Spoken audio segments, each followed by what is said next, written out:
Just before, are you starting now? We can start whenever. We can cut it after as well. It'll just take wanna- a while before it goes Is there any live. context you want us to stay within for your... Because you said it was a creative podcast, right? Yes, it is. So is there any... Yeah, okay. But we can talk about Well, whatever. you're the host, so if it goes off topic, then you have to bring me back in line. Definitely don't be worried about going off topic. It's Do I get it's more your podcast than it is my podcast Do I get because you're the guest. do I get a free paleo bar if I do well? Is that it? Well, if you do really well, you'll Yeah. get 6 paleo bars. Okay. If you do a little bit worse, you'll get 2. Okay. If you fail, it's 1. So if I give you 1 paleo bar at the end, you know that you did poorly. Just to get asked to leave. All right. No, I'm just kidding. Okay, so let's do this. This is so the name of the bar. I'm pretty sure it will be Club Creative. Club Creative. Okay. What do you think? Club Creative. It's got alliteration. I like it. I wanted to call it the Creative Club, but it's taken. Yeah, right. Club Creative. Yeah, it works. Got a good ring to it. Yeah, it works. Okay, we're here with Rob Mulally. I'm saying your last name right? Yeah, you can split it up. Mulally. Yep. Mulally. But it's probably Mulally, Irish. Ah, Mulally. I can do that. That Yeah. sounds better. Yeah. So Rob is a photographer. He's a self-made photographer. He's worked for clients like Panasonic and Microsoft. But Rob, why don't you introduce yourself? How would you explain what you're doing and how you got to where you are right now? All right, mate. Well, I would kind of identify myself as Instagrammer first before a photographer, but in reality, what I'm actually doing is freelance photography and moving into videography as well. So I kind of call myself a bit of a content creator because in the days of social media, we've got a whole bunch of people that just need images created and they need videos created. So I guess I'm a freelance content creator, if that helps. It's interesting because that is a profession that probably wasn't invented by the time when we were studying. Like, it's fairly new. Yeah, it is absolutely new, and that's why it's pretty exciting because there are, week to week there are brand new jobs just being created out of thin air, and yeah, it's a huge opportunity these days as well because not only do you have jobs being created, you have platforms where you can put the work that you create as well. So there's more and more people needing images and videos than ever before, I think, given the number of platforms they need to put images on. Let's go back a little bit in time. Sure. And start with what you did before and when you realized you wanted to do photography. And well, I think that's probably going to be a good start. Let's go there first. Yeah, right. So I probably should just confess. Can I come out on this show? I wasn't prepared for that, but sure. I'm actually a nerd. First and foremost, I'm a big tech nerd. Went through the whole corporate thing. So computer science degree, IT for 13 years, and then started to dabble with mobile photography. I've always had a point and shoot little camera, and in 2013 started Instagramming. 2014 bought a camera. 2015 quit my job. So that's wow. That's the short version. Sure. That's the short version. So okay, so tell me when you had because the first you referred to there was your smartphone and the camera on your smartphone. Yeah. Is that when you realized, wow, I can shoot some decent images here, or when did that happen? Look, I think modesty is very important, mate. So I don't think I ever thought that I think if you're in this sort of field, you always think you can do better and be more creative. Have higher quality, I should say. But I knew that it was a problem in 2014 when it was starting to impact my work. So my hobby of photography was impacting my job, right?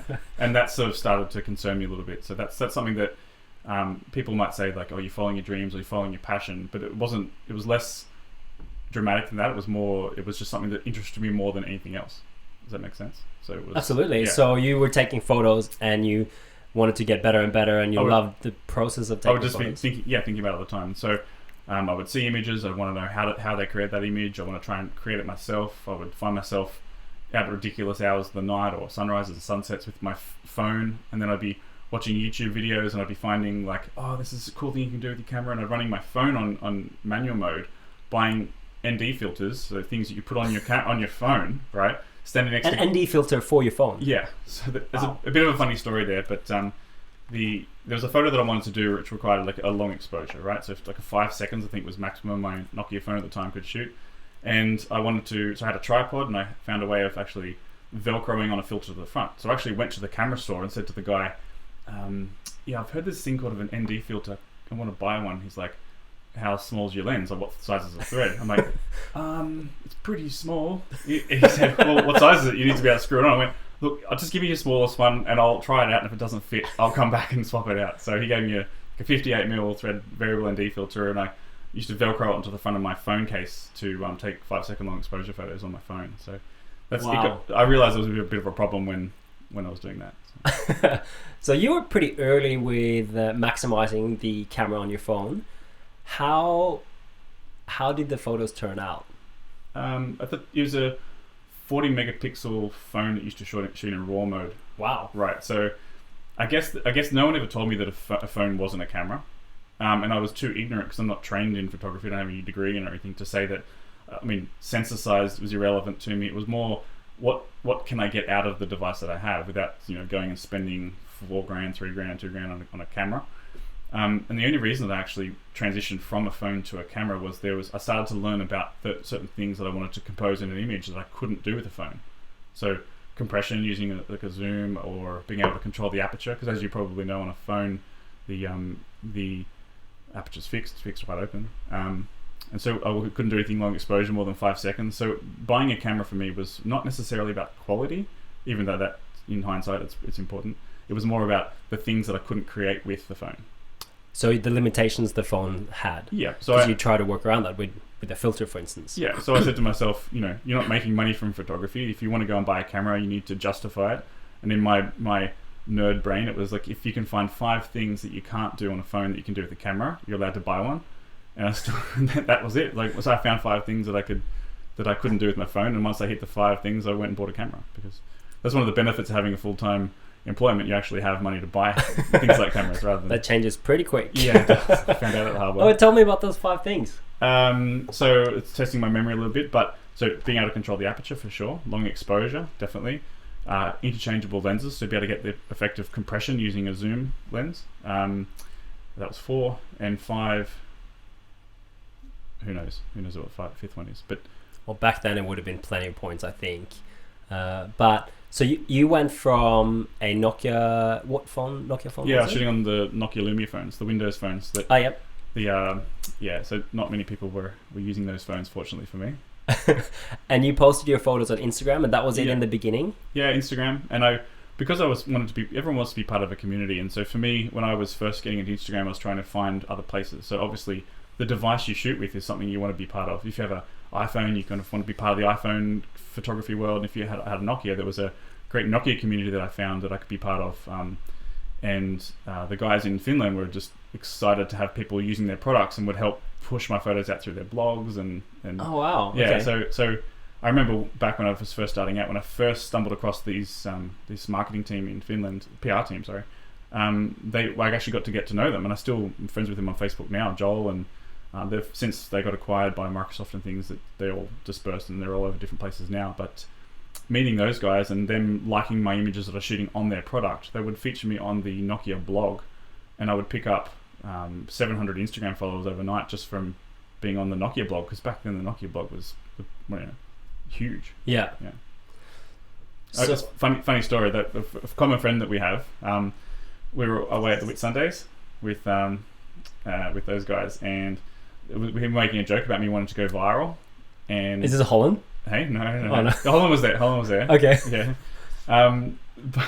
But we we're making a joke about wanting to go viral, and we'll just make a big joke out of it. And then overnight, my followers went up 700, and we were just joking about it, right? So, and then when I came back, I actually found out that was because of one of the Nokia blogs. The post there, but at the time we just thought someone bought them or something. It was a practical joke. So. And 700 extra followers back then, was that like double the amount you had? That was huge. Yeah. So Instagram now is much more a very different place. So especially for photography, because everyone's already following so many people. It's who you pick and choose to follow becomes even more critiqued, and it's a much more high volume platform. Back then, features like being on the Australia Tourism account and those sorts of things, and being featured by brands, you could pick up quite a lot of more followers than you would getting featured by those accounts these days. And by Yeah. featured, I mean being reshared by those places, right? Yeah. Yeah. So then you bought a new camera. Mm-hmm. What camera was that? And then how did that push you a bit to try and make money with photography? No, that's not what pushed me to make money. So at the time when I was reading the blogs, because remember I'm a tech person first and foremost, so features and bang for buck is kind of where I shop. I was looking online, and the big one at the time was the Sony full frame mirrorless cameras. Yep. So my first camera was the Sony A7, and then I've only upgraded that to the A7R2 when I actually went full time. I sort of treated myself to a new camera. It's a good camera. Yeah, it's a great camera. Yeah, you have no. The problem with having a good camera is you have no excuses for taking a bad photo, right? True. That's the issue. Okay, so when did you start to make money then? Sorry, let's go back. I'm jumping ahead a little bit. Yeah. The biggest step for anyone who's trying to pursue a creative career is to leave their job, because most of them will have a corporate job or a safer job per se. But then eventually you'll have to take the step and spend more time taking photos or shooting video and making money through that. So when did that happen for you? Like, tell us how that mindset changed for you. So everything in hindsight's much easier to try and figure out, right? So the thing is that while I was still working full time, any time that I wasn't working was consumed with this thing, and it wasn't necessarily chasing clients or whatever. It was networking, it was meeting people, it was being excited about it, was going to new camera launches, it was Instagrammers, it was going away for weekend trips to take photos, it was just being obsessed with creating images, right? Like I'd be like, oh, my best friend's having a birthday, but I could go and take the sunrise photo. When you start, not doing things with your friends to go and take photos, right? You start to realize there's a bit of something going wrong there. Right? I know that type of personality. Yeah. So that's the thing. So I'd say that in hindsight, my time outside of doing work was completely consumed with either editing photos, learning about photos, taking photos. It was totally 100%, late nights, early mornings, but it wasn't a chore. That was what I found myself doing more and more. And then I realized actually, when I quit my job, I didn't have a clear idea of how I was going to earn money. So I assume though at the time when you quit your job, you'd sold pictures already, like you would make some money on it, or you didn't? Not necessarily, no. Oh wow. I've had a couple of trips, like tourism trips, so I was very lucky to do some tourism work. And I'd met a couple of people, so there was this sense of it there. But the day when I quit my job, I had nothing. I had no clients. I had no. Wow. Yeah. But I knew that it was possible. I just didn't have a clear line how it was. So when I left my job, I made sure I had. I knew how long I would last for on my savings. I had put some financial things in place to have for a long-term investment, and then I had kind of starting a business with X amount of dollars and. Don't interrupt me. Sorry. If it wasn't live, you could edit it out, man. I quit. So the analogy that I give to people is it's like jumping out of a plane with the idea that it's possible to make a parachute, right? But you have to build a parachute on the way down. Yeah, but you don't really know how, right?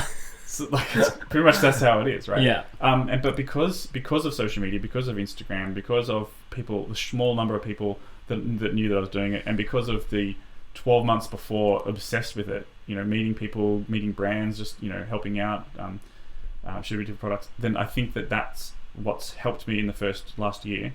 It's my first year was to survive, was because I'd spent the year before networking, and as you probably can appreciate, referrals is probably 90% of, if not more, of where the stuff comes from. So I'd say that 90% is from people that I've met or people that know me referring me for work, and the other 10% maybe people find me through social media.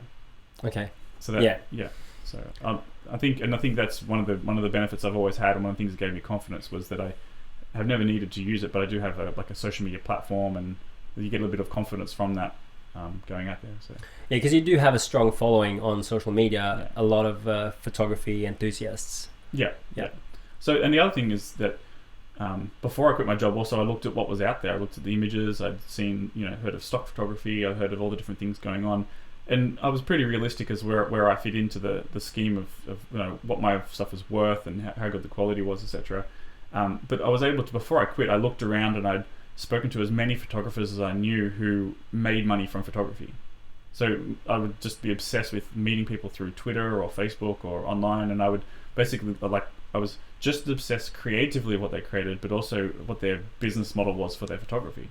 And if I asked someone, you know, how do you make money from photography, or what's your business, or I tried to figure it out, if they weren't making money and they were just doing it as a hobby, I just sort of tuned out a little bit and focused on just trying to model the people that actually do make money.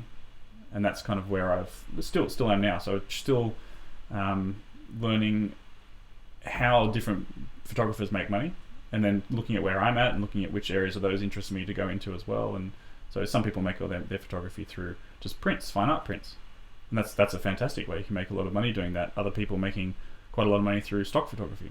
That's great too. But so realizing after a while that most people who were making money were making it through multiple channels with different activities going on, it made me realize that I just had to find some channels and get some clients on board to take the type of photos that I wanted to take, and if I wanted to, I could branch out into those others. So I've done some workshops, some kids photography shoots, I've done tourism travel, I've done photography for small businesses, and I moved in now into videography a little bit, and so if you're happy doing that sort of piecemeal type work and going out and making sure that you're sort of putting it all together like that, then you start to realize that that's what a lot of creatives and freelancers, photographers do to actually make their money. It's not like they quit their jobs and become the world famous landscape photographer and travel the world, right? Like very few of those. Right? It's the 1%ers. Exactly right. That's the top echelon people. So for me, it's not about chasing that infamy. It's about, wow, can I actually do a job where I can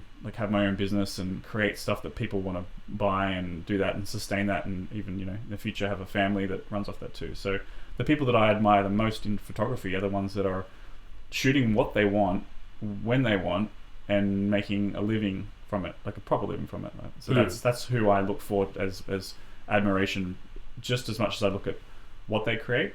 How they run their business is just as important to me. So I think a lot of creatives forget about that. You have to make a living at the end of the day. Well, otherwise your creativity goes out the window. As soon as you're at the mercy of chasing money, creativity gets lost, right? Because you become obsessed with just getting money. Yeah. So yeah. So when did you give your first quote where for a job and you weren't sure whether or not you were going to get it? And tell us a bit about how you priced it and how you felt while you had to like wait for an answer. That's a really good question. I do have an Excel sheet that's got all of my quotes going all the way back. And if I miss a quote, I actually record it and guess why it went wrong and stuff too. So I've kept it a history. Look, I don't remember this first one specifically. A lot of the times I'll actually, I'll ask someone if they have a budget or what the budget is, and try to work into that. So, one sec. So, do you want water? No, okay. I'll wash it down with coffee. That's I think the first time I did a job was actually someone had a maximum budget, and I just worked with their maximum budget, and that wouldn't have been very much at all. So you just asked the client, what's your budget for this job that you're trying to get me to do? Yeah. And then you explain to them how much you could get done within that. Yeah. I think a lot of people do that. Yeah, and 2 other people were willing to do it for free. The same job. So did you get that job when they wanted to do it for free? I got that job because one of the things that's important with photography, and one of the things that I've always kept in the back of my mind, is that I'll never go and try and do work that I know that I can't achieve. I'll do things that make me super uncomfortable, right? I'll push myself to a limit going like, I'm not really sure I can do that, but in the back of my head I always go, well, you've got the gear, you've got the experience, you've done it before, it's just your fear that's holding you back, right? But there's certain things that are just technically, you have to appreciate the technicality of what's trying to be asked of you, right? So if you know that it requires like a helicopter and you've never shot using a helicopter with a gimbal outside, you're probably not going to be able to do that job, right? Yeah. So you have to appreciate and respect that you don't go for jobs that you can't achieve, but you also got to push the boundary, otherwise you'll never get better, right? So that particular job was for a tourism destination, and one of the things I wanted to do was shoot an underground river in the dark, and so it was really important to me that the client understood that that's quite technical, and that the rate that I was charging, which was quite reasonable, was worth it because then I actually could achieve the results that they needed, right? And so I asked them what their maximum budget was, and we went through that process. So it was and that's actually been a great relationship with them because I've been able to help them, and we've been able to learn and grow together. So the clients that I value the most are the ones who are also growing at the same rate or the same as me. They develop with you. Absolutely, yeah. Right? And it's much more rewarding that way too.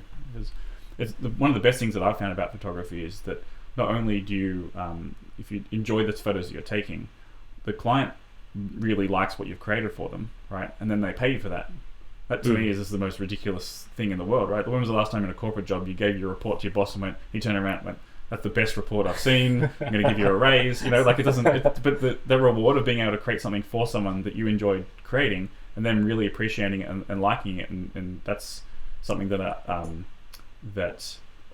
didn't realize that I would actually enjoy a lot before I started. I think it's because you deal with something that's artistic. So you're creating a work, even though it is a commercial work, it's something that's pleasant to view, or like you enjoy it for some reason. Absolutely.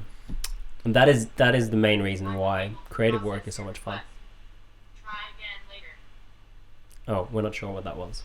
That might have been my watch. I might. Oh, is this your Fitbit watch or? No, it's supposed to be a smartwatch. It's not very smart. What did she say? I don't know. It's on silent too. Oh, I didn't recognize that. What type of watch is it? It's a Samsung S3. Oh wow! Did you get that for free from Samsung? I did get this from free. There you Samsung, go. So, the perks of being a photographer. No, the benefits of being an Instagrammer, I guess. Yeah. Yeah. You get to. I wanted to go back to something that you mentioned, and it's a topic that I want to discuss because I think it's very relevant for especially creatives that are starting out. You mentioned that this job that you went for, they had 2 people that wanted to do it for free. Yeah. What's your thoughts around working for free? Because I know what happens to everyone, and when is it a good idea? When is it not a good idea? Why should you do it? Why shouldn't you do it? Okay, so one of the things that I also realized as being a Instagrammer, and for if anyone's not watching the video, I'm doing air quotes, is that I never came out calling myself a photographer as well. I think that professional photographers and for anyone doing anything in a professional capacity you need to show a bit of respect for the industry that you're joining in. So with that in mind, whenever I've gone for work, I've not quoted for jobs because I thought that the client was trying to undercut their existing photographer. I've just refused to quote for it, etc. So there are different times where working for free is actually a really bad idea because you may be devaluing an existing industry. But if you're starting out and you've got a client that you can grow together, and by getting in the door with them, it means you can do something at a lower rate, then there's always circumstances where that's the right thing to do, right? But that's completely, it's not sustainable doing it long term. There should be something else in mind. For instance, as an example, for one of the jobs I've done in the last year, the client came back with a really low rate. Essentially, it was basically free, right? And so what I did was I got another brand to pay me to create content for them while I was on that job to help pay for my bills while I was there, right? So technically I'm not doing it for free, but the one client's getting it cheap and the other one's not. So at the end of the day, if someone's shopping around trying to get free work or cheap work, they're not a client that you want to have long term anyway. So you have to sort of weigh up that in your mind. Is that person just need to be educated, and is it just this project they can't do for free? Is it a PR company who's got a big budget trying to get stuff for free so they make a higher profit? You've got to really sort of be a bit smart about it and have conversations with them. So there's always a circumstance where you can and should do free work, but that's something that I try to avoid as much as possible, because at the end of the day, it never works out to be the best work you create. You don't have a good relationship with the people because you're doing it for free. So how can you be held accountable for something where you're not being paid? It doesn't make any sense to me at all, right? So, but there's definitely always circumstances where a short-term loss is a long-term gain. But I would be very, very cautious about doing that, mainly for your own sustainability, because even if you're doing it for free, it's costing you. It's costing you time, it's costing you wear and tear on your equipment, it's costing you a lot of money. So you have to really factor that in and be smart about when you decide to follow those opportunities and who you might be affecting as well. So respecting the industry that you're playing into. So. Yeah, that's something we were told a lot when I studied photography. I did a Bachelor of Photography, and so one of the things that came through our lectures a lot is like, you're going into an industry where people want you to work for free, but you have to respect the profession that you've entered. And you've taken a degree in it, you've paid money for it. You should not really be working for free ever. Absolutely, yeah. And so there's a huge opportunity there too, where I'll never berate someone for doing something for free, but I'll try and educate them so they realize their value. And with the openness of photography now, with everyone being able to access high equipment or build a social media following, etc., a lot of those people who might already have corporate jobs will start to uptake and do free work because they're so excited about it, right? Because they're like, oh my gosh, these brands asked me to do something for free. So it's actually in the back of my mind, being someone that's actually trying to move into this space and make money and make I'm making money, but making the type of profits that I would need to make to sustain it long term, is that I also have to be realistic from a business perspective and go, is more and more photography going to become free and cheap and nasty? If so, what are the segments that aren't? Where are the customers paying? And a really, really good thing I heard the other day, and I can't remember where it was. I watched too much YouTube. I just consume way too much content. If you find yourself competing against people who are doing stuff for free, because say they're shooting on phones or that sort of space, you have to value that you're a professional who has professional equipment. That equipment can do things that other people can't. So play to the space that they aren't. So for instance, example would be, you might say everyone's doing commercial drone photography, right? Well, there's a much smaller niche of people who are doing it with have their commercial license, and you can shoot things in places that other people can't, for instance. Like I said before, there was 5 things that I said that my phone couldn't do that my camera could do. Play to those strengths. So I won't go out with a client and shoot super wide, what do you call it, with a big depth of field on my camera and stuff like that, because I look at it and go, this looks like iPhone photos. So I won't shoot those settings. I'll make sure I shoot with my zoom, compressed stuff, get super shallow depth of fields with my prime lenses and stuff. I'll shoot stuff so it looks different to the stuff they create themselves, so they actually see value in what I'm creating as opposed to using the equipment that I have. Yeah. Right? And I'll think about the shots I want to compose with that in mind, right? So I'd say the trend to have the cheap and nasty and the high volume photography that's coming, and a lot of people doing work for free, if your business is competing against those people, well, you're going to lose, right? Yeah. So you need to move yourself out. So that's why I've started to move into video, because videos are much more complicated than doing just straight stills, and still a more premium space.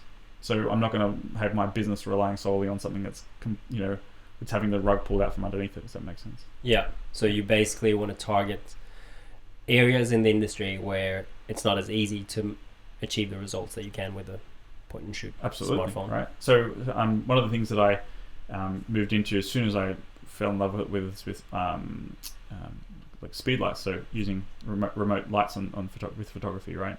So doing high speed sync flash photography, you can do stuff with that for clients in fashion or whatever that people can't achieve with their phones yet, right?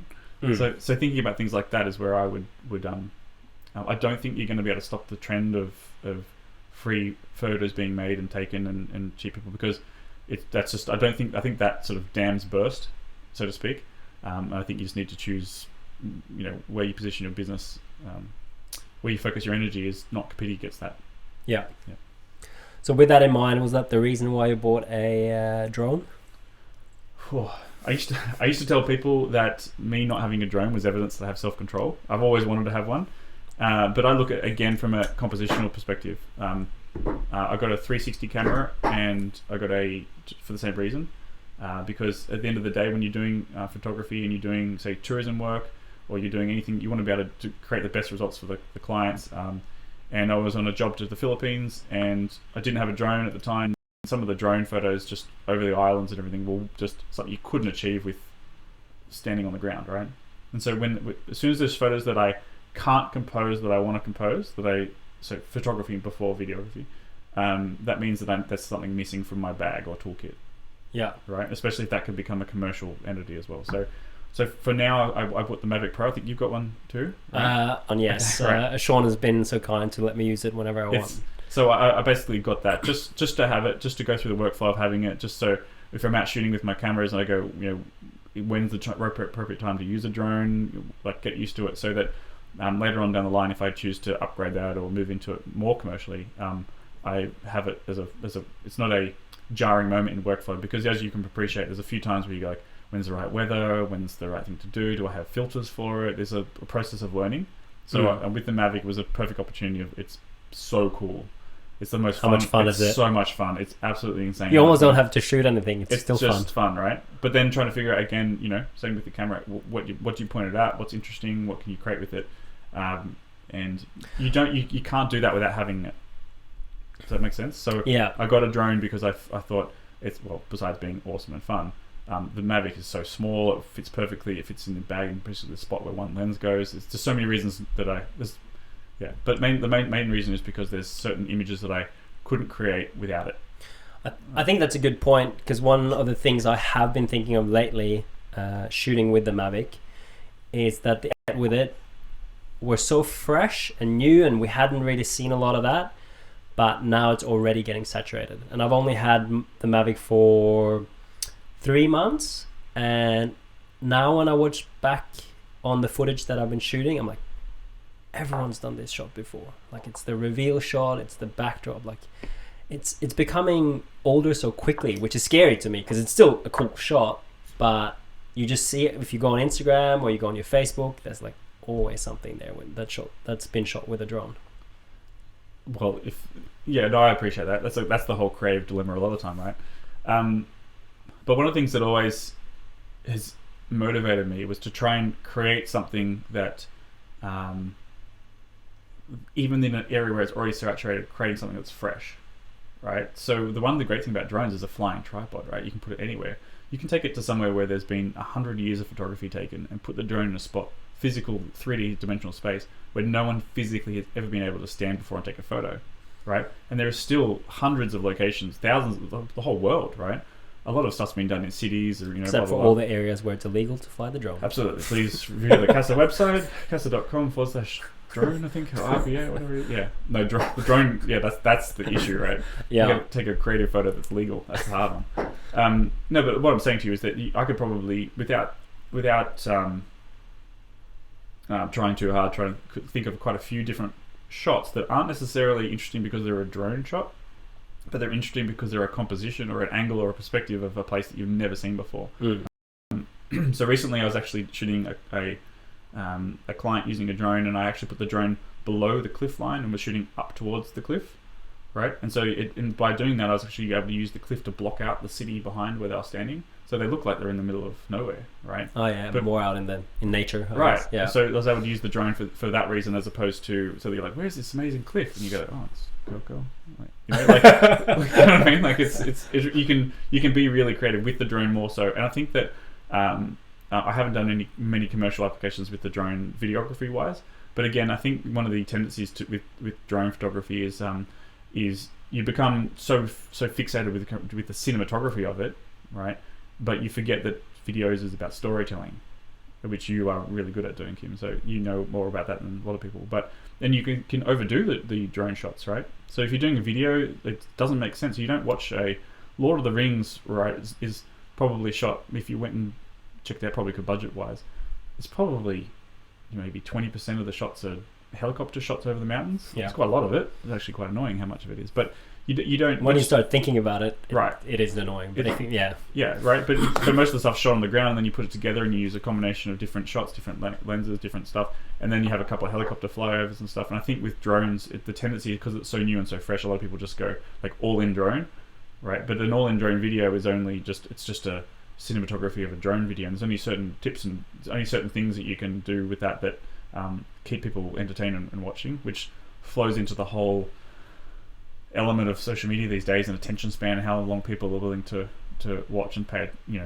how you can keep their attention. It has expanded now, hasn't it? It went from 15-second attention span to 1 minute now. It's getting more, right? It's got to be good content. So speaking of which, how long were you at the moment? Oh, we're at 35 minutes. So I keep an eye on you. If you don't fall asleep, then I guess it's half interesting. But I think going back to the Instagram point, I think a lot of people never view that full 1 minute video if it is a 1 minute video, because people's attention span is so short. Yeah. Well, you can. The best thing about social media, and it's probably social media is probably the worst name for social media, right? That's just doesn't describe exactly what it is. But you can. The best part about it is you can see what your own behavior, and if you're paying attention to yourself, you start watching a video and you go, "This is terrible. I'm about to swipe past it." Right? But if you stop yourself in that moment and go, "Why was that terrible? Why did I skip that one? But I'm watching the next one." Right? Is it because the next one starts with a camera and the guy's talking about the gear and I'm obsessed with gear but if you know, it absolutely depends on your own personal tastes, right? Yeah. But if you're looking to be creative in a niche, in an area that you're personally interested in, paying attention to your own behavior on social media and what you skip and what you swipe past and what you like and what you don't like and what you comment on and what you don't comment on, if you're able to watch your own behavior, you can use that to model to the stuff that you want to create for yourself. Is that clear? Tell me. Well, I've got an interesting question from that. Uh-oh. How do you just? Oh, I should tell people as well. Rob has an Instagram account with roughly 55,000 followers or more. 56. Let's say 55, and not a single selfie, I think. Unless you're modeling yourself. Describe the definition of a selfie. Selfie is a handheld no. camera phone looking back at you with a selfie camera, not the main camera. So I don't think you have any of those. There might be some photos of you there. Tell me how you decide what photo to post, how to write your caption, which I find is the hardest. My captions are terrible. And what's the post... how do you feel after you post it? Are you like, can you see all the likes and all that stuff? Walk us through your Instagram process. Ooh, okay. Well, I have the fortune of having a lot of friends who are Instagrammers as well. So a lot of them, my community is all Instagrammers. I've met so many. So I'm able to actually see what everyone does and sort of aggregate that together and give you a bit of a general overview of what everyone does. But Me personally, with Instagram, the way that I've always done it is that I always post the stuff that I like. So I go out, take photos, I pick one of them usually that I like, I edit that photo and then I post it. That's how I choose what to post. So usually it's if I've been a bit lazy and have been out shooting photos, then maybe I'll go back through a catalogue of back through my phone at the time with the phone, or back through my Lightroom catalogue and just find old shots that I've starred 5 stars but I haven't actually edited yet, edit them up, save them over to Dropbox and post those ones, right? As far as my feed goes, like when you speak to different people, some people are Sorry, feed. That's your feed disappeared. So, some people are really pedantic about what they post in their feed, rightfully so. When people come across your Instagram feed, the idea is that when they first see it as the 9 photo grid or whatever it is, that's their first impression of you and what you do, and that should still tell a story. So some people are very, very particular about putting like certain types of photos next to each other and making sure they don't conflict. For me, I try and make sure that they're not all too dark, basically. And also I try and make sure that if my account is being looked at by a PR or a tourism board or whatever, that I have a variety of photos that represent the things that I like to shoot, because I don't want to be hired to shoot photos that I don't like shooting. But I'm also aware that because I have a eclectic interest, I'm not going to go and just post all creative dark photos. I'm going to try and make it mix it up so it's dark light, or just that sort of thing.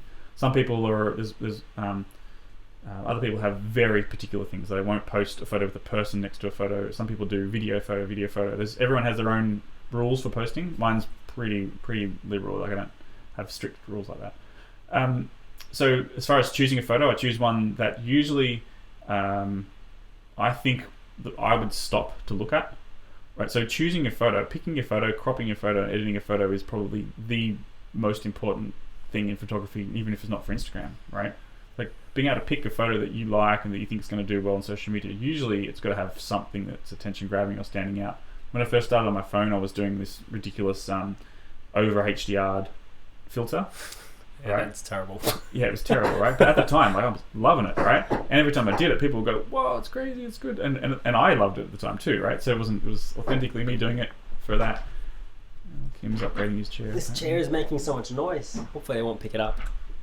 So choosing it's a combination of what you like, and then of course you think, what other people are going to like too. But if you just look at a photo that you take and you go, "Whoa, that's crazy," and you spend the time editing it and stuff, and you put it online, then most likely other people will think it's cool as well. So picking a photo is so totally subjective. and for me, I don't set myself a rule. I know roughly, because you have experience putting stuff online and you have a certain number of followers, you start to pick up when the right time of day it is to post, what type of things that people will like and resonate with you. If you post dolphins every day for a year and you have 10,000 people following you for dolphins, and you post a selfie, they're probably not going to get as many likes. As it's a really jarring example, but that's just the reality of how it is, right? So what you post and what the followers you pick up generally follow you because of the things you're posting, so to speak. And where you get your images reshared, those communities will come across and like you for what you create. So for me, it's always been a challenge for me to make sure that I keep posting what I like and different things that I enjoy creating, as opposed to getting stuck just posting the things that I know is going to get the most number of likes. Does that make sense? So Yeah. because it can very, very easily, what people like, what what's interesting to people, and because you get that daily feedback if you're posting every day, and a lot of people have made quite big accounts by specializing, say drone photography or whatever, and that's really, really interesting. But then you speak to those people 6 months later, they're only getting asked to do jobs that are drone related or whatever. They're only getting asked to do the things that are related to that niche that they create. So I always find it interesting to ask people what they think I like. And I'll ask a creative photographer and they call me a landscape photographer. I'll ask a landscape photographer and they call me a creative photographer. Not quite. No, do you know what I mean? Like I think that's fascinating. It's hard to... Well, I wouldn't quite know how to classify your photography. I'd say it's creative. It's very... You're not locked into landscape or nature or anything like that. If you can't tell, I'm blushing. I didn't say they were good. I just said they were creative. That's fair enough. That's a fair call. And for me, it's the art of photography is like also very technical. So I actually think it's interesting to be able to go out and learn how to create a photo that you may not personally like necessarily, right? And then combining those skills together, because that's when the real creativity can start, right? So I still remember a photo that I created, and I thought it was the coolest thing that I've ever done at the time, and maybe it was. But I was learning how to take astrophotography and compose that and get interesting things with the Milky Way in the sky. At the same time, I was learning about flash photography, and I was learning about how to use off-camera flash and balancing ambient light with artificial light. And it occurred to me one time when I was out shooting that I was shooting the Milky Way, and I realized, hang on a second, if I have a friend hold the camera off, hold the light for me, the speed light for me, I can go and jump in the photo, for instance, and fire the flash, and I'll be frozen in the air with the Milky Way still exposed behind if I can balance those two elements. And so I had created this, just that thought process for me is why I do photography. You're out there, you're creating stuff, and you go, hang on, but if I do this and that, and it's part of the fun. It's part of the fun, right? So always learning different things, and then maybe the reason that my account's hard to figure out what I'm interested is because I generally then mash those things together. Because so combining like creative photos with landscape photography or long exposures with I don't know. So that's kind of how I think if you don't have that, you might photography or videography might not be for you. I think that's such a huge part. That's looking back at it now. That's how I fell in love with the video. I watched music videos, heaps of them, and I was like, how did they do that? And I tried to work it out in my head, and at the time it wasn't really YouTube available, so you can just look up a tutorial. We should definitely make a YouTube music video. Let's do that. I do want to get into music. Yeah, me too. Let's do that. With fewer effects though. I'm not that savvy with Premiere yet. Yeah. It's all about story. True. Cool music and story, killer. Yeah. And we'll have to have definitely heaps of drones, just all drone, right? drone only. We'll probably crash our drones into each other. So that's how you got into the video creation. Well, that's how the interest got sparked. Okay. And then I just started shooting skateboarding, and then it just rolled on from there. I probably started when I was 15. Really, we did VHS, and the editing was copied from one VHS tape to another, and that was the good old days. I think I've actually, thinking back about it now, I used to do a lot of stuff on VHS video too. So it's interesting for me going from doing a lot of creative stuff as a kid to then going and chasing corporate, IT career. Because you're being told that's the right thing to do. Well, yeah, and it has its benefits, money, it's a good one. And then you come full circle and went back to photography, and then I started playing with video again. I'm like, wow, this is exactly what I was doing when I was 15 on the driveway, pretending I was on the edge of a cliff, and it's actually surprising to me.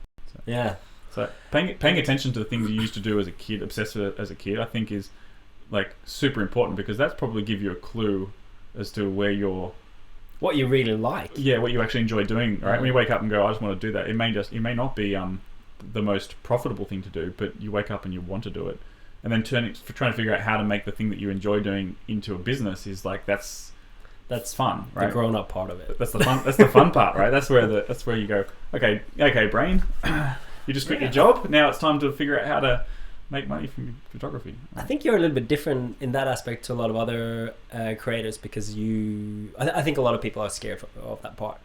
Like I think for me, still quoting people is like, I just feel sick to my stomach. Yeah, well, look, look, it's definitely not easy, and I might joke about it now because this month I've got a few jobs under my belt, right? So like I'm different months, different things, right?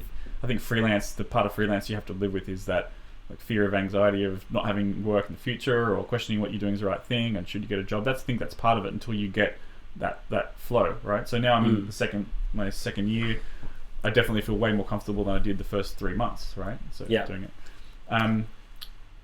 When it comes to quoting, the only advice that I would have is that if someone's come to you asking you to do work, they've usually got money set aside to do that project, right? And part of that's going to be for whatever the part you're doing. If you're doing the full production, that they're going to have that budget. If they've come to you or you've gone to them with an idea and you don't know they have a budget, then building a relationship with a client, I think, is way more important than going and just doing work for people, right? You don't want just another boss, you want another relationship. And so the more you can have a relationship with those people and talk to them like they're humans and have a phone call with them or a coffee with them and say, look, I understand you're not doing anything at the moment. Are you thinking about doing a marketing program for second half of the year? And they say, actually, yeah, we want to get that done, but we're looking to get some photos this week, but then we want to do something. And you go, well, look, I can help you out with a I've got nothing else on. And let's have a chat about this marketing campaign you want to do later on in the year. And having relationships like that and having those sort of conversations is way better than just getting an email in saying, we need you to quote for this job because they're just price checking against other people. Yeah. Right? So that's sales 101. Like you're not trying to sell your product or your service. You're building a relationship with the client and trying to help them out with their business. Exactly. And it also helps if those brands or products are things that are authentically related to you. That's even better. So as you know, I'm a tech nerd, so it's not surprising that I've got like a great relationship with Panasonic and Microsoft, and I have an Android phone now, so I love talking to Samsung. So for me, all the brands that I talk to, might talk to Kathmandu, I might talk to Palladium Boots, like all these companies, there's stuff that I actually like and enjoy and go and buy myself with my own money usually anyway. So that's one of the best parts about it, is you speak to them and potentially in the future, and sometimes it's happened and sometimes it might happen, that you can then get on campaigns with them. But definitely if you have no idea what the budget is or what they're thinking, or you don't even have a strong enough relationship to ask them the question, like, you know, what was your budget, then you don't really have a strong enough they're not really a client of yours. That's something that you can work with over time. And so my best clients, I actually just they ask me, they say, hey Rob, can you do this work for you? And I say, okay, what are you thinking? And they just tell me what the budget is.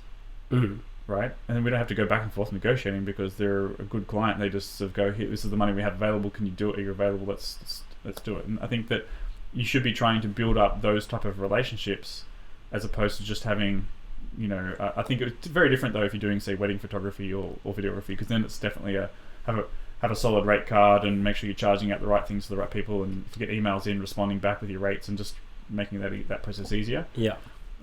So I've definitely got a rate card for most things, but I never just email back some of my rate card. I usually get on the phone and have a conversation and find out more about what's going on, than because a person who is going to be doing 20 photo shoots in a year is way more interesting to me. Come in. Welcome. You're right, Rich. Sean's not, you're right. Nah. That's okay.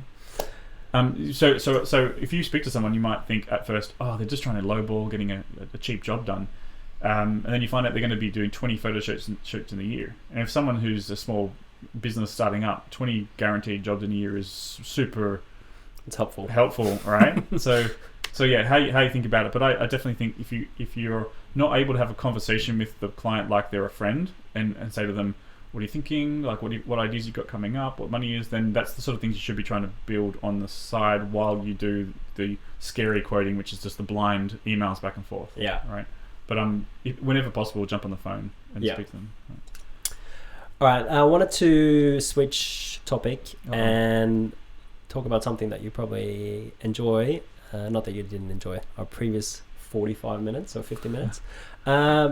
Walk us through your technical aspects of photography that you're using. So how you set up a shoot, what camera you're using, what software you're using after, basically going from idea to publishing the photo on whatever platform you're publishing it on.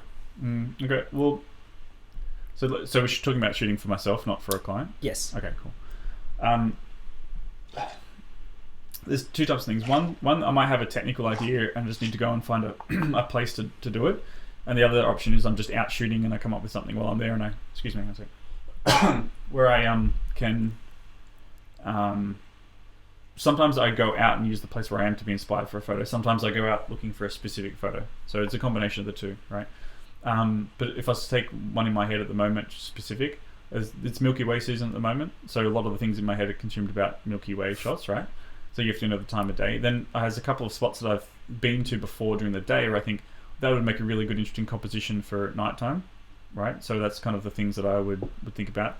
And then I'm also thinking about the platform for me is going to be Instagram, right? So I'm probably thinking that I'd want a Milky Way shot. I want to have this epic cave thing that I've got, a place that I know, and I want to have me in the shot, right? And most of the time, whenever I'm going out shooting, I take just all my gear. I don't have heaps of gear. I try to minimize what it is so that I can always take it all with me, right? So what do you have to take? So for me, every bit of equipment that I have runs a purpose, right? So I've got hello puppy. So I've got my main body. I've got a second backup body, and I have as far as lens choices go, I've got 35mm prime, a 55mm prime, a 28mm prime, and I've got 1635 f4. I've got a 24 to 70 f4, and I've got a 7200. Right? How many lenses is that? That's a few. So you got the Sony A7, both of the as a main and a backup. Maybe what I'll do is, how about this for interesting sake, right? So when I first bought the Sony camera, I just bought the 55mm 1.8 lens, right? The reason for that was because at the time everyone said to me, just buy one lens and get used to shooting that one lens and get to know that lens inside out, right? Then when I started to pick up the idea of work and doing some different shots, I realized that I needed to have some basics. So I got the 24 to 70 and the 7200. So the 55, the 24 to 70 and the 7200mm lenses, they became that's my kit. That's all I had. I bought a backup body, so it's just a A6000 camera which should fit on the same lenses, and that became my kit. And my idea was that I should be able to make money with that set of lenses, right? And so I was doing work with those sets of lenses, and then I realized I wanted to get something a lot wider, so I went and bought a wider lens, so a 16mm, and then I wanted to get more recently I've been doing some event photography in low light, so I went and bought a 35mm prime. But those lenses only got added to the kit when I needed them and I knew I was going to get a job or types of jobs that paid for those lenses, right? So each lens has a specific. So one of my favorite lenses to shoot is the 7200. I love the zoom lens, right, for all types of photography. So the only thing I haven't got in my kit is macro. Oh, but you have taken some macro shots. I have, right? I saw that spider. Yeah, the spider one was on a GX85 Panasonic camera with a 90mm equivalent macro. So that was awesome. So I've been trying to use that equipment a bit more too. So that's kind of the lenses that I have in my bag, right? And they all fit in my bag, right? With my camera cleaning stuff. I've got my torches in there. I've got enough space in the top of my bag. At the moment, the Mavic might not go in there, but I have enough space for a speed light, a controller for the speed light. I have a spot in the back of my bag for a softbox and or like reflector if I need it. And so I have like enough stuff that fits in my bag so I can be almost like a one-man little unit. And if I'm doing a bigger production job, then I might need to hire a light or hire something bigger or better, right? But if I need anything bigger, I usually just rent it because I don't want to be burdened by having it. You probably appreciate sometimes when you go out and shoot, having too much gear is just breaks your brain. I always forget something as well. Yeah, right. So if I can look around my room and say, do I have all my photography gear? Because I don't have too much stuff, right? I think you can be burdened by having too much stuff, especially when it comes to video. Now I've got microphones and all sorts of stuff, which just adds another. It's crazy, right? Yeah. So I'd go out. So this shot that I've got in mind, I know that I'm probably only need really like the wide lens. I could probably get away with that. So again, tripod is important. And the other thing that I have in my bag is filters. So when I'm doing tourism type of work, I sometimes need to be able to create a shot when there may not be a shot there.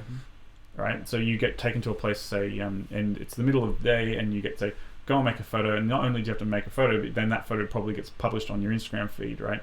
So you need to be able to, so by having like a 10 stop ND filter in my bag, I can do long exposure shots essentially in the middle of the day, and that gives me that creative flexibility. So every time I've gone on YouTube and learnt, like, I'm always on YouTube learning about photography, right? Every time I go on there and learn a new thing or learn a new technique, I go out and I try and make sure that I can create and compose that type of shot, and then I do that about 10 times in a row, and then I kind of forget about it, and then when I'm out shooting, I have all these different types of shots that I can pull out of my bag of tricks to create, right? And sometimes you don't know, sometimes you go out to create a photo X, and most likely 20 shots in, you go, actually no, this is a way better shot. Right? You come up with a different shot. Absolutely. Yep. 9 times, you have to trust that process too. So whenever I go out doing a client shoot, I just tend to start shooting. I usually have a shot list that I need to get through, and there's certain shots I need to hit, but I don't wait and try and set up the first shot. I just start shooting and getting the ball rolling, because I know that the first shot's not going to be the best. I need to get into the flow of it and start shooting, right? The benefits of digital photography.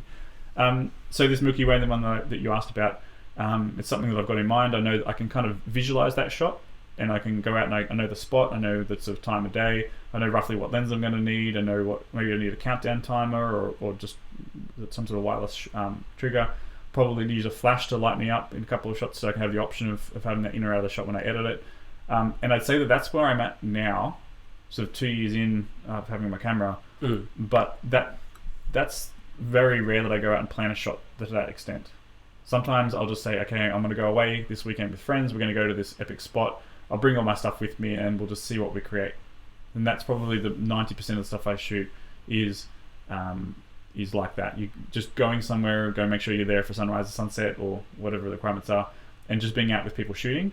And because I surround myself with other photographers, people who are trying to take photos themselves, I always have someone who's willing to stand in a photo or be there or whatever, and those types of trips are the best. So I rarely go on a trip these days without everyone having a camera. Yeah. So we're all motivated to create something, right? So. And then you've got the shot, let's say we jump to when you have the shot in camera. Sure. What happens then? So obviously shooting raw files, get home or while I'm there, depending on what's going on. My main program I've been using is obviously Lightroom. If I need to Photoshop something, I can, but I tend to not Photoshop. But then again, I might be inspired and go, I really want to do something really creative, and I'll just Photoshop the hell out of it. Who cares? But more lately, I've been actually experimenting with Capture One. I find that to be just a little bit more efficient and faster. So, which is another way of processing the raw files. Yeah, similar to Lightroom. Yeah, similar. But you can run it in session mode, and it's great for tethering.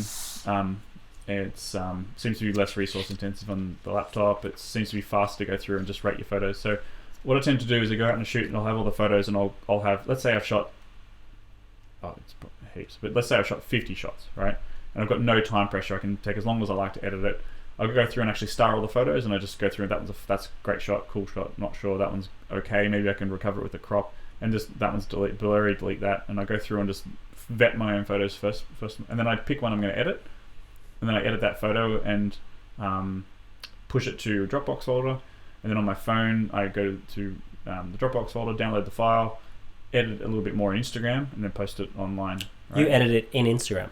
Yeah, of course. So because if you get into anything, I'm not a serious photography printer or anything, right? But color management is a massive issue with photography, right? So how the file looks like when you export it out of Lightroom, it may not be sharp enough. You give it to I'd hate to be a printer, they'll probably have, all sorts of different files coming with all sorts of different colors and sharpness and stuff.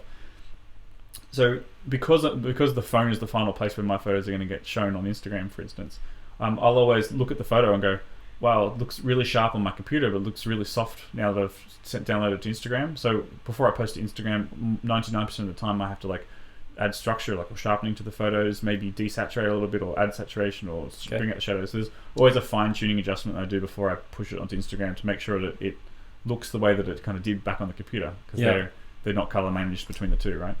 And that said, if you're posting on a Samsung phone, it's going to look a little bit different to an iPhone. iPhones tend to be a little bit less saturated photos. So knowing that there's a lot of people out there with iPhones, I always think about that when I'm choosing the saturation. I'm like, well, I want them to see it the way that I edited it, so I'll make sure that so iPhone's less saturated, so maybe I'll just punch in a little bit of extra saturation so that I know iPhones will see it desaturated, saturated, but the other Android users might see it as equally saturated. So it's like a fine balance between the two. You know, so That's tricky. yeah, but again, it's not that's not what makes necessarily a great photo, but that's the sorts of nuances that you pick up after doing it 1,000 times in a row. You know, It adds to a professional look. yeah, well, it adds to your intended look, right? Yeah. How you want them to see it, etc. But you don't use any other apps on your phone? Yeah. So when of course, if I needed to. So if I'm shooting straight onto my phone, or sometimes I still post photos that I take on my phone. And I use like say Snapseed. Maybe on there I might use like something like Superimpose to mask out bits on the photo if there's something in there that I don't want. Snapseed is probably my go-to app at the moment. But there's not many apps that I use on the phone because I'm doing most of my workflow through Lightroom. Right? Yeah. So raw Do files. you use Lightroom on your... I think you can get the app on your phone now, yeah? Yeah, you can. Like I said, I rarely use the phone apps anymore. Yeah. Like I think I deleted Visco the other day, like VSCO. I hadn't used it. I'm not a big... I haven't used that app for like a year, so I thought, why am I still having it? And just deleted it. So I tend to rarely need to edit the photos on the phone. I have Snapseed on there because I know Snapseed can edit raw files on the phone if I really needed to. But yeah, I tend to just go into Instagram because Instagram's got a great editor in there now and just do a few touch-ups to the photo. There's not much I need to usually I do. gotta try that. I haven't edited a photo in Instagram at all for ages. Yeah. Well, most of my stuff is video now as well. So. Right, okay. But you might be... Maybe I should do sharpening and color. It's Even with videos. usually subtle stuff, right? So if you're mainly editing on the computer, then I would transfer it, and even on the phone, I'll probably edit in Snapseed, say, if it's the raw photo, and then I would push it to Instagram. But just before I post it, it's usually something you need to do just to tweak it to make it look like how you intended, right? Yeah. There's little ones. Okay, now you, like we said in the beginning, you were in a corporate job, pushed your photography skills, basically published as much as you could on your own Instagram and built a following there, and then 2 years later you're a full-time photographer. Would you say that? Yeah, I'm a full-time freelance photographer, but Yeah. you've got to measure that reality terms, right? So like I look at it and go, like, how much money did my business make last year, Yeah. right? And is it sustainable moving forward? So if I was to go at the same rate that I'm going right now, I've got to work harder, get more clients, etc. So I would, I'm very hesitant to say I'm full-time. I am a full-time photographer, full-time freelance. All my income comes from using my camera. That's a full-time photographer. So that's full-time. Yeah. Now, what advice would you give someone who is thinking about that? Say if there is 2 listeners and one of them is in a corporate job, loves photography, but doesn't know where to start. Don't quit your job. You did. Yeah, I know. But just I think if you want to do photography, if photography is what you want to do, think about the type of photography. Do you want to be a camera operator where someone's telling you what photos to take? Do you want to be creating your own content? Like, what is it actually about photography that you enjoy? Because don't get confused with the illusion of like what a travel photographer is versus you being able to go and take photos whenever you want because you've got your own money to go and take it. So my advice would be to respect that behind every photographer that you may aspire to be, there is a financial model that allows them to do that, and that is just as important as the creativity. They may have a rich spouse or inherited wealth, or maybe they actually have a full-time job as a whatever it is that allows them to fund their life, and so you might be aspiring to be or do the wrong thing. The second thing is so there's a practicality to it, right? There's a professionalism that goes with it, and I think you need to sort of make sure you understand what all those things are. You don't need heaps of gear, but you probably need a backup body, for instance. Or you don't need all the gear in the world, but if you go somewhere where you need a zoom lens and you haven't got one, then maybe you shouldn't go full time until you can afford to shoot that. And the second thing is you don't want to end up shooting things that you don't enjoy, because otherwise you'll end up just doing another job. So if you can, while you're still working, build up a portfolio of photos that are the type of things you want people to pay you to shoot in the future, then that will help you, and you can keep doing that sort of as a side hustle to your main job while you build that up and then go out and chase those type of clients. So that's a great point. There's a million different things, but yeah, if you wanted to just make money from photography, doing commercial photography, then you need to have commercial clients, and that's, if you haven't got that, then you're not going to get those jobs, right? If you want wedding photography, you need to have a few weddings under your belt. You need to assist someone to help out, and then go that way. So, if you're not willing to respect that there's a business process, you have to have camera insurance, there's expenses for your car, there's all sorts of different things you need to have that you need to track and keep catalog of. You might end up doing photography for 12 months, and then your camera breaks and you didn't earn enough money to actually be able to even replace your camera. So then you're out of business, right? So just appreciating and respecting that side of things, I think, is important. And if you can find a mentor, that'd be really, really good too. So someone who has a established photography business that's running it similar to what you want to do. Try to model them or get to know them. Use social media, become their friend and maybe their assistant if that's what you want to do. And you can essentially copy their process. Yeah, it's a good point with the making. Like, people think photography is photography, but there's all kinds of different ones, and you might end up shooting something you don't even enjoy. Also, I went to a presentation by a Nat Geo photographer at the Opera House, and after his presentation, there's probably only a few people left in the room that actually would want to do what he does. Like spending 3 hours laying in a cold river waiting for a bird to fly away and stuff. I mean, it's crazy. It's a special type of people that actually achieve that and then really want to do that, because I think you got to be careful with the illusion and the marketing of photography. Like, it is you especially with social media, that's one of the big issues you have. Plenty of people out there who have the illusion of being this travel photographer, and in the background they're not making any money, right? Or they have a different job or whatever, So you got to be really, really careful and do due diligence, making sure that the dreams you're chasing are actually exist as this achievable and they're financially viable. Yeah, exactly. So, which doesn't mean you shouldn't try and do things new and different. It just means you got to. The last thing you want to be able to do is chase your dreams and end up with no camera and have to go back and get another job just to pay for it. So you can build that business up. Don't be as stupid as me and quit your job without a plan. You can actually build that up on the side and spend all of your non-working hours to get that business going and shoot only at night. And there's some great stories out there. There's to learn from other photographers who have had to start out with just lost everything and just had their camera and a lens and started again just hustling, meeting clients at Starbucks just with one camera, one lens until they got enough money to get a mini studio and etc. etc. So looking for those stories and learning about that side of photography as opposed to just the shooting and the technical part and the gear part.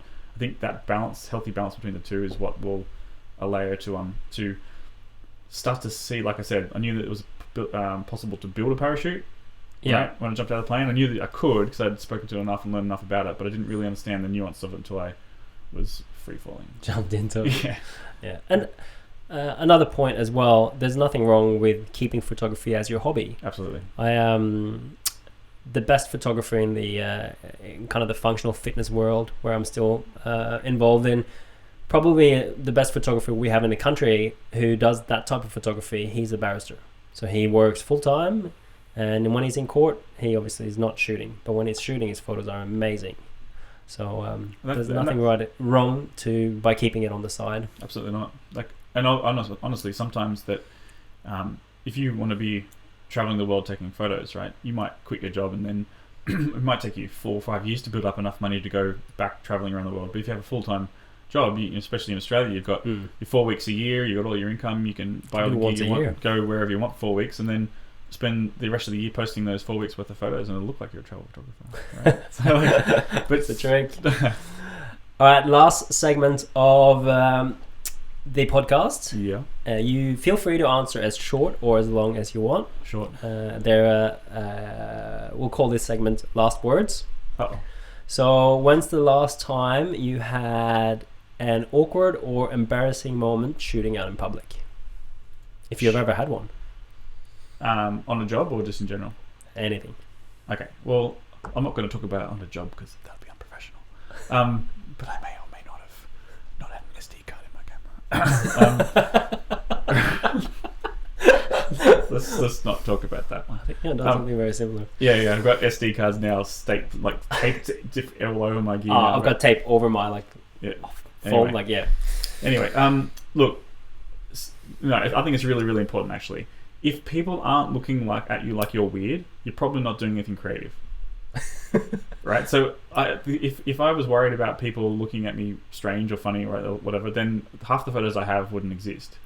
Right? And it's one of those things where if you're taking a photo, you're visualizing what the camera's shooting, you've got this idea in mind.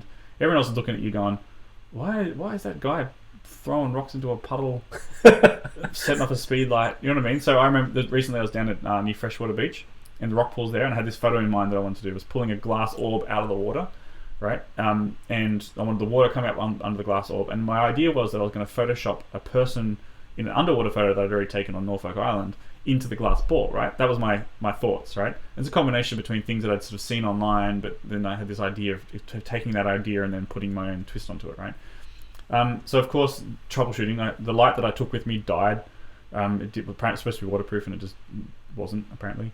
But luckily I had my speed light with me because I always carry on my gear. And I set it off, and I was basically, there's a whole bunch of rock fishermen standing nearby looking at me going, what is this idiot doing? Just pulling this glass orb out of a rock pool, setting off flash and stuff. You know, like it looks totally hack job, right? It's like so fun. And the thing is, I think you learn after a while not to care about that sort of stuff. But that would have been a pretty embarrassing thing to be doing, just pulling this glass ball out of there, shooting shots after a while. And I'm not sure if you've seen the shot or not, but it's I have. It's an awesome shot. But, a lot. But the cool thing about that is like a whole bunch of people ask me like, "Is that how did you do that?" Right? You do it by looking like a nerd out in public with other people looking at you. So that could be simply like laying down, putting your camera on a wall, like setting up on top of something. I mean, most of the times to get a different perspective, you've got to be doing something different. And the number of times that I've made myself look like an idiot is probably way more like to admit to. But yeah, those sorts of things happen quite a lot, where people go, "What is that guy doing?" Like, you know, especially way back with my phone, sitting there on a beach taking photos on a tripod with the phone. You don't even look professional. You don't look professional at all, right? But that doesn't stop you doing it. You know, people walk past you and go, "What is that guy doing?" If you got to learn to not let people's opinions matter much. Yeah, I think that's another good check to see whether or not you have it as a photographer, is if you can get those through those moments. Yeah, absolutely. Yeah, you can be comfortable with it eventually. Yeah, especially if then you're out shooting with clients, right, and you want to do something that's your style too. You got to have the confidence in what you're doing, right? And they may look at you like you're being strange. You know, you got to say to your client, they look at you like you're putting your camera down next to a puddle, and they're going, "What is this guy doing?" And you're like, "Yeah, got to trust me," right? You know, and then they see the photo and it's like, "Oh, that's sick." Exactly, right? Yeah. So you got to, It's rewarding. You be confident in what you're trying to do, and in the face of people's opinions, just don't worry about it. Yeah, and as well, if you're standing upright, holding the camera or your phone to your face and taking a photo, that angle, everyone can do that angle. Correct. That gets boring real quick. That's right. That's why you launch a drone. Yeah, that's right. Yeah, and try not to crash it. What's the last lesson or advice you've been given that you took on board and that really helped you? That can be business-wise, or it can be creative, or anything like that. So I'll give you two, because we already talked about one already, but that was the if you've got $5,000 worth of gear, shoot what that stuff can do. Find out what its abilities are that other people's gear doesn't have, and shoot to your niche, to your ability. So, like I said before, if you're competing against phone people, don't shoot stuff that people can shoot on phones. Shoot stuff that you need to have that gear for. So that's something I learned heard someone say last week. Who gave you that advice? Or where did you hear that from? I'm pretty sure it was on a I'm going to butcher the name, but I think it's Jason Lanier. He's a YouTuber. He's a photographer, YouTuber. Became very famous on YouTube because of a video he released, which was about why he was leaving Nikon to shoot Sony. And it blew up. I know the guy. Yeah. And so I go through ways of listening to what he's doing and paying attention to what he's doing. And he said that he did a talk recently about that, and I'm pretty sure that was one of his points, was to focus on, if you've got professional gear, shoot what it can shoot, and don't try and compete with phones in that space, right? As a way of differentiating what you do and taking responsibility for the industry that you're in. And the second thing that I would probably talk about is don't fall into the trap of thinking that natural light photography is like cool and the only thing that should be done, right? So it is awesome to be able to shoot with natural light and use windows and that sort of stuff, but if you don't understand speed lights and flashes and how to balance ambient and flashlight, there's a certain level of professionalism that you won't be able to push through. You'll be at the mercy of the weather. There's all sorts of things too. So I used to think that flashes were just about like making things brighter. And I watched a video by Zach Arias called One Light. Have you? No, I haven't seen that. And I still remember going into that video. It's like I bought it online. It wasn't too expensive actually. And I remember going into that. It was quite a lot of video too, like really in depth. And I remember going into that going like, oh look, I made a deal with myself that I'd always watch stuff if I came across it, because I might learn one or two little things. I went into that video so naive in hindsight, right? And it came out of that and I don't use flash all the time. I don't use lights all the time, but learn. If you think that you understand photography and you don't shoot or don't understand how to shoot like effectively with off-camera flash and speed lights, then that opens up a whole new area of learning, which is super exciting and super valuable, and it'll bring up both your photography and your videography game if you're able to use that. So as you probably can appreciate, there's things that people might learn in photography university or whatever, however you learn about photography school, or they might learn studio shooting stuff. But I think a lot of people who might be coming to photography like I have through different channels, self-teaching themselves, that may be an area where they ignore, but I think you're better off to learn that area and then choosing to ignore it, but then knowing when it's applicable. So I went from like just and the big clincher for me came when I was watching a video series by Nat Geo photographers, like the master classes, right? And they talk about the photos they take and the stories behind those photos, which is super cool, right? It's so They're the cool. best. They're the best ones, right? Like, I love those I things. didn't want to go out shooting because I was having a fight with my wife, and it was raining and the car was broken, but I decided to just walk there anyway, and it was just around the corner from my house, and boom, now it's like the cover of a magazine, right? Like that's the stories you kind of go, okay, cool. That's so inspiring. Yeah. You need to hear that stuff, right? Yeah. And so this guy was, I believe, shooting some shots on Mount Everest speedlight, and I'm like, what?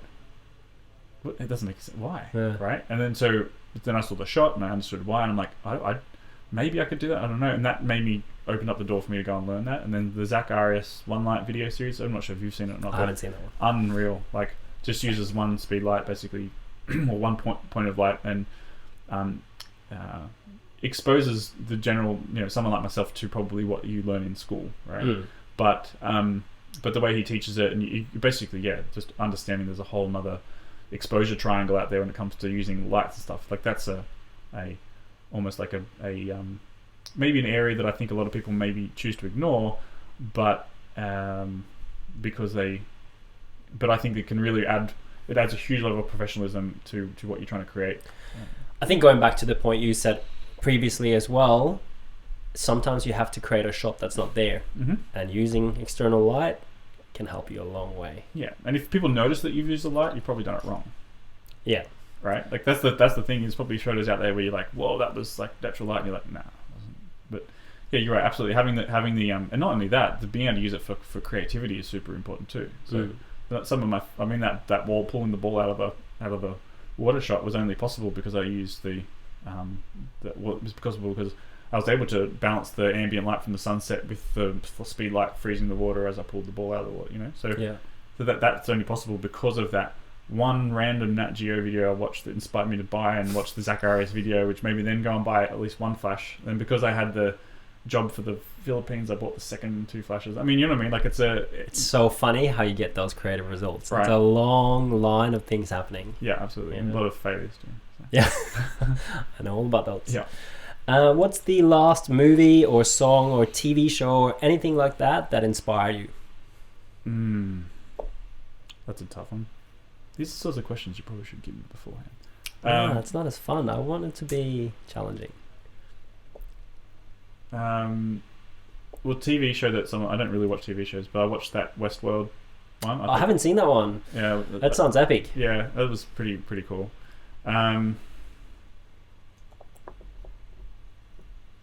Was there any cinematography there that was like, wow, that's cool, or is that why?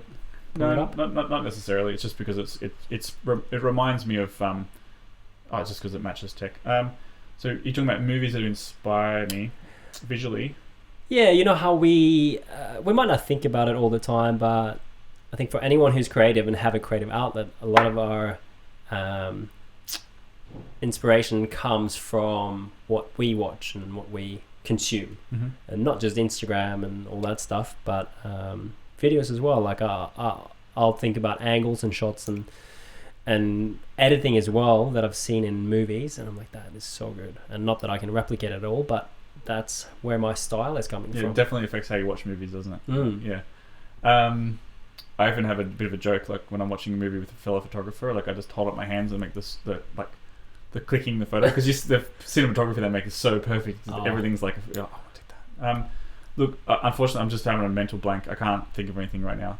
That's okay. But what does inspire you? Because my main platform is Instagram, I go through there and I see a lot of stuff that I like shooting. But usually, to me, it's like something I've just learned matched with like a cool place that I want to go, and mixing those things together. So I'll tell you off audio when no one can hear us. Right, I'll tell you a little secret about what I want to do with the drone. Right, it might be illegal, but I'll teach. Yeah, I've got some cool stuff I want to do. For instance, with like the drone, and come up with my own shots. So I can go out there and just shoot stuff and have fun shooting no matter what, right? But I always come up with this little thing that I want to do with the drone, and it might be inspired by something I've seen and subconsciously completely forgotten that I'd seen before. And you realise, actually, yeah, it's matching that. But there are a couple of shots that I want to take using the drone, which I hadn't seen people do before. So that's kind of where I'm looking forward to see that. Right, yeah. So that's where I'm focused at the moment. Okay, Rob, where can people find you on social media, and if they want to hire you for any photography work? So I'd say before you hire me, check out my Instagram, because you may not like what you see. So Instagram's at Rob Mulally, ROBMULALLY. That's my Instagram account. And if they want to go on Facebook? Yeah, I think it's Rob Mulally Creates, or Rob Creates at the moment. I'm trying to rename it. That's and I also have robmulally.net, it's a website which links to all the other socials. So. Oh, okay. I actually haven't been on your website. No, it's terrible. Bad research. Don't go to websites. Well, there you go. Okay. Do you need a website these days? Apparently not. Kim says you don't. I mean, think about it. You're probably getting way more work through your Instagram than through your website, yeah? Referrals. All right. Yep. So, but having a website gives people the confidence that you've got that stuff. So I'm going through at the moment, actually, because the first year of business was just about surviving and getting work, right? So which was really, really good, and very, very happy where I'm at. Now I'm actually thinking more about like taking some of that work and putting it into sets of images, and then putting it onto my website to show the type of services that I want to provide. Just your portfolio, basically. Absolutely, yeah. So I find myself, some of the things I've been doing is just providing social media and content creation advice to businesses, as opposed to just shooting for them. Sometimes it's a hybrid role of advertising through my Instagram, giving them social media advice, how to run their business, and also creating content for them as well, which I think you do a lot of that stuff as well, don't you? Pretty similar, yes. Yeah, I think a lot of people, like we said, a lot of people and businesses need continuous content creation for the social media. And it gets more and more valued. People are putting a price tag on it these days, so that's good. Are you doing anything in that space to help educate people? I am running some workshops, yes. Oh, cool. Thank you for bringing that up. I've got my first one this Sunday up here in Sydney, so cool. We've got 8 people signed up. So and how would I find more about that? On my website. But hey, this is not about me. It was all about you, Rob. This was really fun. Anything else you want to say before we hit the stop button? Yeah. Have a guess. How long do you think this was? I don't know. Hour or something? We're hitting an hour 23 okay. now. Okay, cool. There's no point in quitting a job and doing another job. So if you're going to do something, make sure you enjoy it. Don't take it too seriously, though. That's the most important thing I would say, is that don't get caught up in the politics of photography and that sort of land. Just make sure you're enjoying it, make sure you're profitable, and make sure you respect the other people doing the same thing. Because some of the most interesting people you'll meet will be in the industry which you enjoy to be involved in. So like this today, this is awesome, this is fun, right? And I've been so surprised at all the things that have come up since I started doing this full time. You just never know what's going to happen next week, and at first that's super scary. But that's why we do this sort of stuff, right? It's the people and the things you get to do which make it fun. So absolutely. All right, guys, go out, shoot something this weekend, and hopefully there'll be an episode 2. Who knows?